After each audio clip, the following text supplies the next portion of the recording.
What's going on, everybody? It's Cody. Welcome back to the channel. We've got a big slate here on Wednesday night. One of the best times of the season when we get these 5 or 6 game slates. 5-gamer Wednesday night, 10K to first.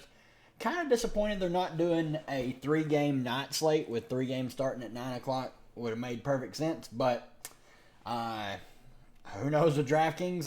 Nothing ever surprises me with them. This contest is actually smaller than the showdown slate we just got tonight. So, whatever though. Let's look at my lineup from tonight. I cashed, was like 18 points out of first with practically 2 zeros. Megan Gustafson scored 2 fantasy points in 11 minutes. Jaylen Brown saw like 3 or 4 minutes, didn't do anything. Didn't expect her to, but I knew she was going to play, so I mentioned that she was a really good punt play. Really disappointing with Gus. Obviously, like, I've been advocating for her getting more playing time and starting, and she just couldn't get anything going tonight. Picked up a couple early fouls, and then they just went away from her and was just playing Asia and 4 guards practically. So, but still cash, so can't complain too much. I mean, when you cash with mostly just 4 players, like, I'm happy with the green and just moving on. But let's look at these odds for these 5 games. Then we'll break it down team by team. Obviously, they don't have the Sun game on here. They are 3.5-point underdogs at Indiana. Total of 164.5. Then we got Washington at Chicago. Washington's 1-point favorites. Over under 158.5. Atlanta at Seattle. Seattle 7.5-point favorites. Over under 157.5. New York at LA. New York are 12-point favorites. Over under 162.5. Then the last game of the night, Minnesota at Phoenix. Minnesota's 3.5-point favorites. Over under 162.5 as well. So we got 3 games in the low 160s for over unders, and we got 2 in the high 150s. But there is a lot to like on this slate. I mean, we've got every team but the 2 that played tonight are on this slate. So there's always great leverage plays in tournaments. This is going to be one of the best slates to play on the season, especially if you are a true degenerate and you like making a ton of lineups. This is a degenerate's dream. So let's start on the Connecticut side. They are at Indy. We know these 2 teams don't really get along, so my interest really lies with the starting 5 and then, like, Mabry coming off the bench. I don't have a ton of interest in, like, Ty Harris. I think she has the lowest floor of all of them, and she could possibly play the lowest minutes, like she did this last game against New York. Competitive game. They went with Mabry over, but Mabry was shooting the ball well, so keep that in mind. She was playing pretty well.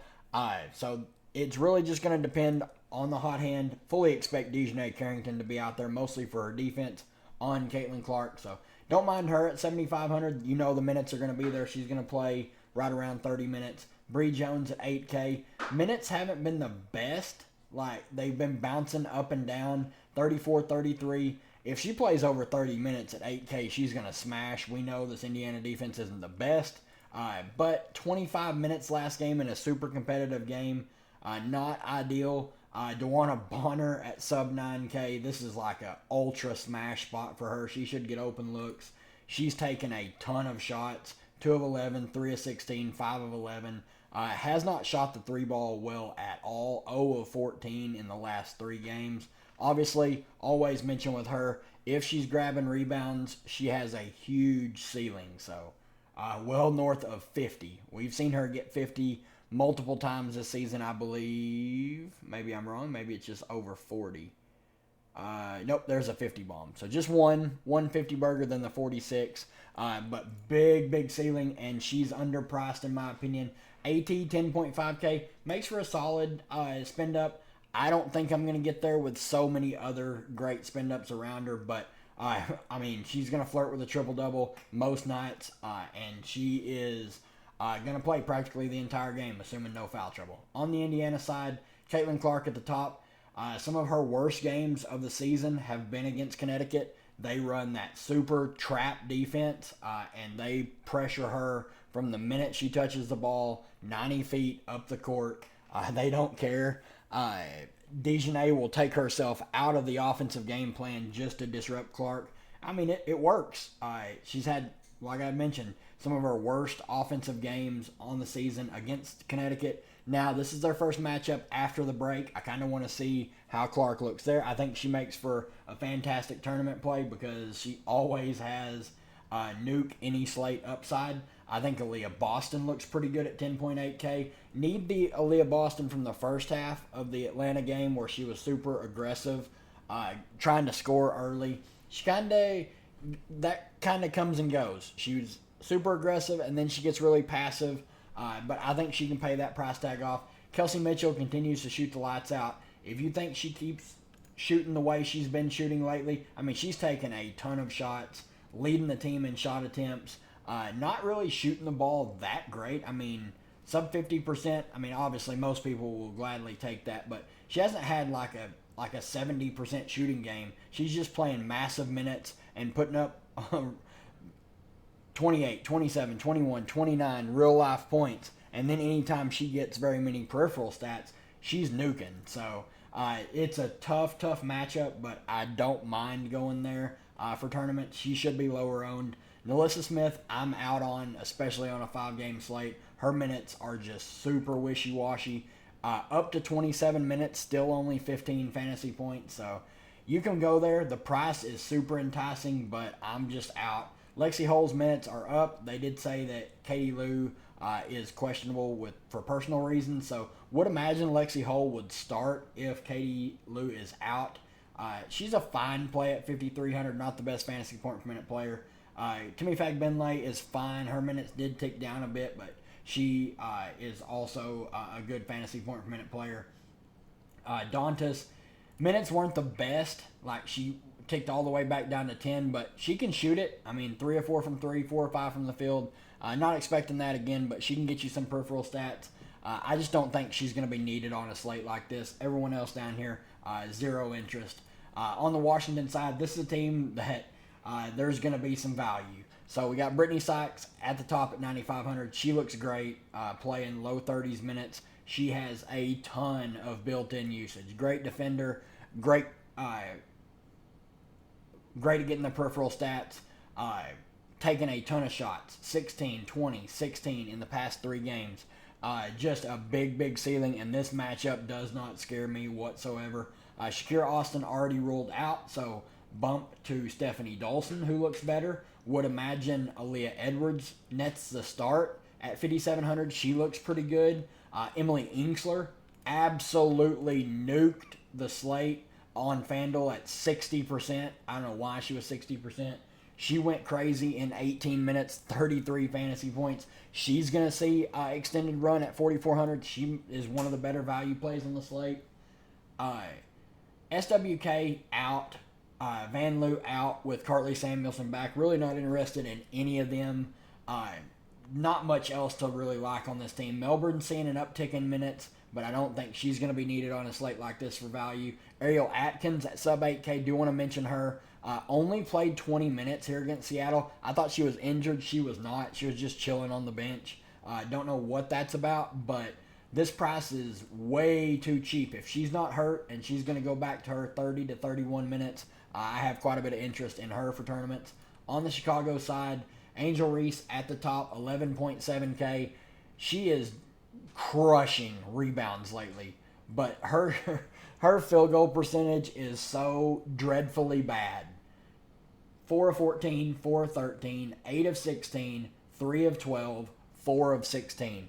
She's almost put up 50 burgers and is shooting 25% from the field. Like, obviously expecting the shot attempts to go up here with Kennedy Carter out. She's a great spend up. Like, if you ever catch her when she shoots the ball well, she might go for 60. Like, the way she's rebounding the ball lately, like, it's... I love her upside for tournaments, but you just can't tilt when she shoots bad. She's going to get the rebounds, though. So, one of these days, she's going to have a good shooting game, and you are going to want her in your lineups. Camila Cardosa, 8,700. Minutes continue to be great for her. If she's going to play over 30 minutes, I have some interest in her. She's been really good of late. Lindsey Allen really have to mention. If she's going to play over 30 minutes, you have to take notice and consider her. Michaela Wnba, you have to consider her. She's played over 30 minutes in the past 2 games. Not the best fantasy point per minute player, but at 5,800, minutes matter, is what I always say. Rachel Banham, going to get the start for Kennedy Carter. She looks good at 5,400. She's pretty scoring dependent, though. They have been getting no production from their bench whatsoever, so I'm not touching any of these bench players. You can play Izzy Harrison if you think Reese or Cardoso was to get in foul trouble, just as a leverage play. Everyone else I'm out on. I think they're just going to continue to play their starters a ton. On to the next game, New York at the Sparks. On the New York side, everyone healthy for this team. They are fully healthy. Phoebus got the start against Phoenix last night.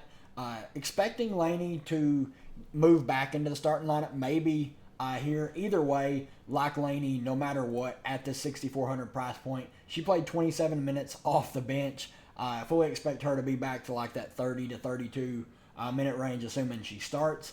Phoebus saw 24 minutes. She started, but minutes will tick down once Laney gets fully healthy. Thornton saw a downtick in minutes as they get healthy. Really, the main players you can target. Benajelani as a cheap play. Sloot has been playing extremely well. If she's going to continue to play mid-20s minutes, I think she's a viable option. And then the big 3. JJ's underpriced. Sabrina's underpriced. Both of them are in absolute smash spots. And then Stewie, she's Stewie. You know what to expect from her. She's going to be super efficient. She's going to get you the peripheral stats. On the Spark side, I'm not sure they're going to be able to keep this game competitive, especially after blowing that 23-point lead against Dallas. Dearica Hamby, 10.3K, had a good game, rebounded well after a couple really bad games, but still only 29 minutes. She was super efficient, shooting the ball. Peripheral stats really weren't there.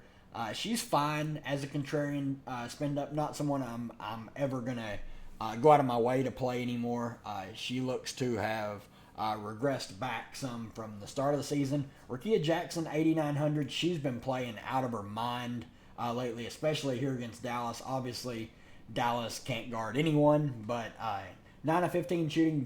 The shot attempts have been super consistent for her. She's playing mid-30s minutes with the potential to even play high 30s minutes if she's playing well and the game is competitive. She can get you some peripheral stats as well. She's a good defender.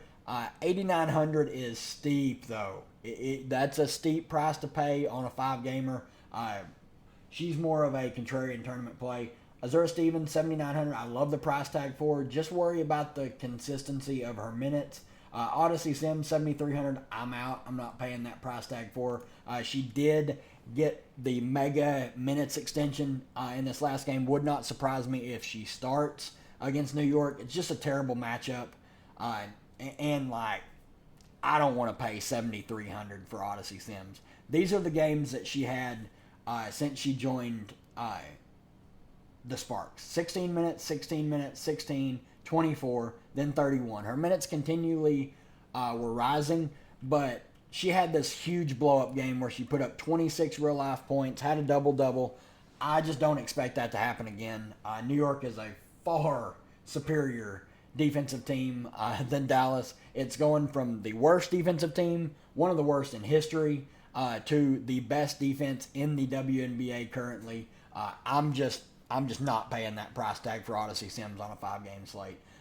Stephanie Talbot, 6,200. She's fine. Lee Uru, fine as well. Both of them, Talbot's going to play mid-20s minutes. Uru's going to play right around 20. Everyone else down here, zero interest. Minnesota at Phoenix. On the Minnesota side, everyone's healthy on this team. Obviously, Alana Smith's been in foul trouble in 2 of the last 3 games. Been a buff to Misha Hines-Allen's minutes. Would expect Alana to play high 20s, low 30s, assuming no foul trouble here. But she's guarding BG, so keep that in mind. This is the price point where I really do start to...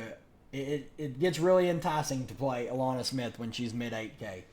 Courtney Williams at 9K. Matchup is solid, but I just don't want to pay that price tag for her. Nafisa Collier at 11.3K. Sign me up. She's just been on another planet of late. Last 5 over 40 with 1 over 60 just playing extremely good basketball right now, and the matchup is super solid for her. Kayla McBride, 8,100. It's a good matchup, good tournament play. Carrollton, minutes are still there right at 29, but worry about her consistency. She's a fine tournament play as well. Everyone else I'm pretty much out on. I just don't want to play any of this value with all the other clear value on the slate. On the Phoenix side, Rebecca Allen is still out there, still going to run a pretty tight rotation. Celeste Taylor is going to play right around 10 minutes a night. Mac, she's going to play the minutes that BG doesn't. Her minutes have ticked down quite a bit, so I wouldn't recommend playing her at 5K unless you think BG gets in foul trouble. Mo Billings, going to play right around 15 to 17 minutes. And then the starters are just going to play a ton of minutes. BG playing low 30s minutes, good fantasy point per minute player. She can turn up and go crazy against anybody. It's not the best matchup, but BG towers over everyone. Kalia Copper, really been struggling. She's not getting very many peripheral stats. If she does not have a big scoring game, it's going to be tough for her to pay that off. But she's always super low owned, always makes for a great tournament play. I'm not paying $9,200 for Natasha Cloud.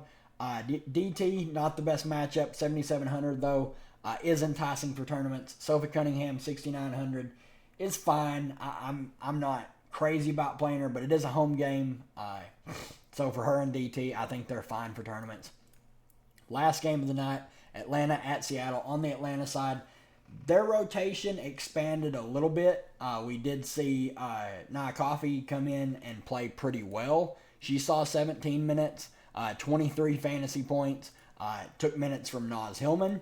So I don't know if Naz Hillman can be trusted anymore.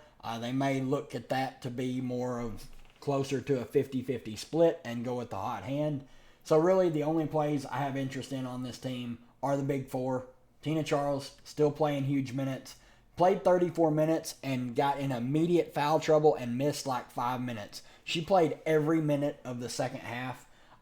Was super efficient on the offensive end. And we know what a prolific scorer she is, number 2 all time. I love Tina Charles here at 10.4K. Matchup is what you want. Ryan Howard, 9,900. Obviously not been shooting the ball well of late whatsoever. But she's still putting the shots up. 5 of 17, 4 of 18, 6 of 19. Just a ton of shot attempts.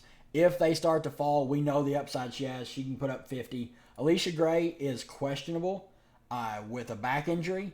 That would open up some value for this team if she was out. I lean that she's going to play. Obviously, it is the late game, so we probably won't get this news when the slate locks. So if you do think she's out and there's going to be value opening up, you may want to leave some spots available. I don't think it's going to be just like must-play value either way, even if she's out, because there's so much clear value on the slate already. But Jordan Canada looks great, 8,300. She had a rough game, then a good game, then a rough game. So, and then like 2 really good games coming out of the break. But I'm a fan of Jordan Canada. I think she fits this team perfect. I think this is a great spot for her here. On the Seattle side, we obviously have Gabby Williams at 5,600. They did not raise her price near enough, in my opinion. She played 26 minutes off the bench in her first game back. I'm expecting those minutes to tick up, maybe even closer, 28 to 30. And eventually she's just going to take Jordan Horston's starting spot. Horston saw 19 minutes. She had a fair game. She wasn't anything spectacular. And I think her minutes could start to trickle down a little bit. I think she's going to end up around that 15 to 18 range every night. Skylar Diggins-Smith looks great, 9,100. Ezzy, fine tournament play at 9,300, just not taking a ton of shots. That's the only downside to playing her. She's a great defender, great shot blocker, but you want to play her when she's taking double-digit shots, like 6 of 16 for almost a 50 burger. Always in play for tournaments. Joel Lloyd, another one, always in play for tournaments, 9,700. Perfect spot for her. She hasn't had a true blow-up game in a while. One of them's coming, though. She's going to nuke a slate before too long. NECA, 10.7K. super consistent, one of the best cash game players in the WNBA. But everyone else on this team, I'm pretty much out on. Mercedes Russell got extended last game, 17 minutes. I don't buy much into that. Her minutes can really fluctuate.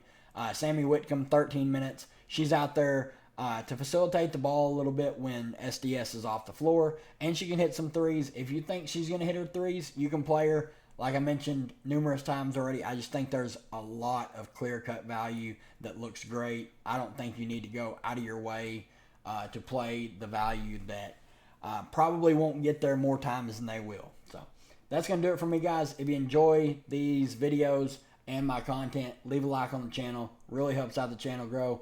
We're on the road to 1,000 subscribers now, so hit that subscribe button if you haven't already, and I will see you guys in the live stream tomorrow night.